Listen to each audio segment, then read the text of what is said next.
So I have a pretty fair collection of cameras and records, and I'd been doing some vinyl reviews of some old British heavy metal, and I was conversing with a friend of mine about cameras and all that, and he said, "Well, you should do do some of the cameras." Is kind of what we kind of came to. That'd be interesting because I've done some of those kind of like overviews and like here's how you do this and that with a Kiev or whatnot. The Kiev camera, not a chicken Kiev. I can't cook worth a fuck.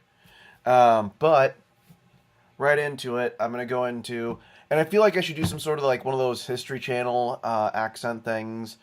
You know, meanwhile in the Soviet Union kind of things with this because we're gonna delve right into something that the Germans created, or they engineered or designed, and then the Soviets reverse engineered and cheapified with much greater tolerances, little loosey goosey parts here and there, and made. And so it is what it is.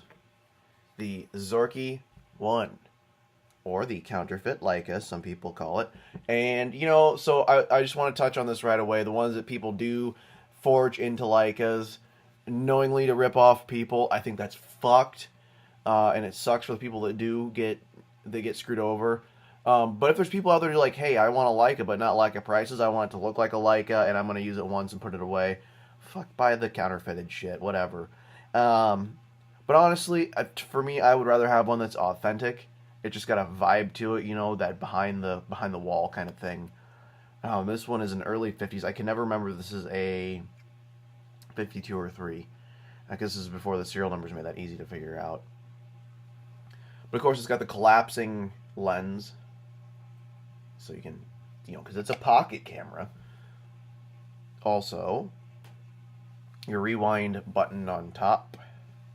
Boom. Your shutter dials, which I love this effect.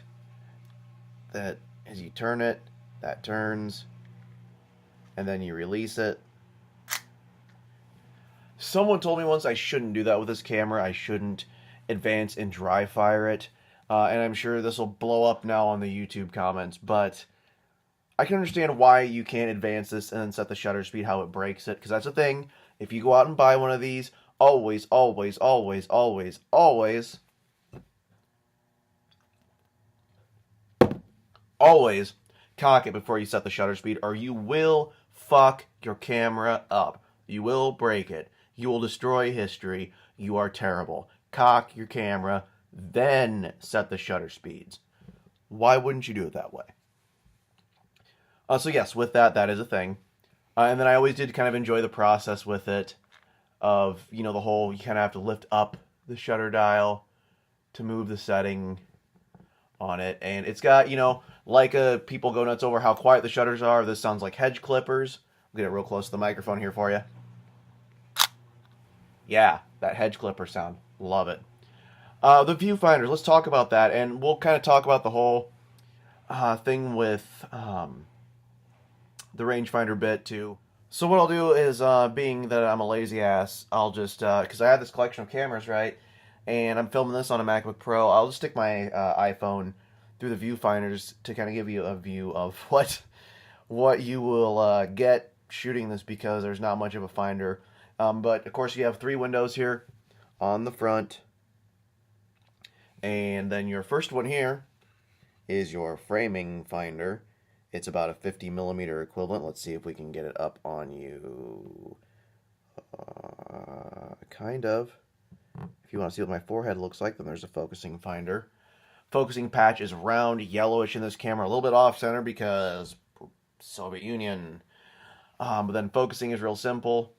You just push the little dial there, turn, put the 2 pictures as they come together, and you're in focus. And of course, you frame up the shot through the framing finder, again, this guy, and then focus in this magnified finder. I'd say it's probably an 80 millimeter equivalent, but that's just a shot out, whatever. And then you can take your picture. And of course, the one thing that always slows me out with this camera, and I find myself leaving one aperture setting and changing my shutter accordingly, is you have this tiny little ring to adjust your aperture, and it is stiff. At least on my one, it is stiff as hell.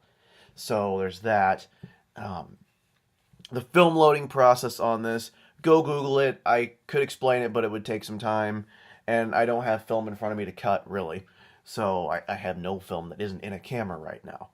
But I love the bottom just because I'm a history dude, too. I love the Russian writing and a little bit of gunk that's there embarrassingly on my camera. There we go. But you just take the switch there and turn it, and it is one of the nefarious Leica-style bottom loaders.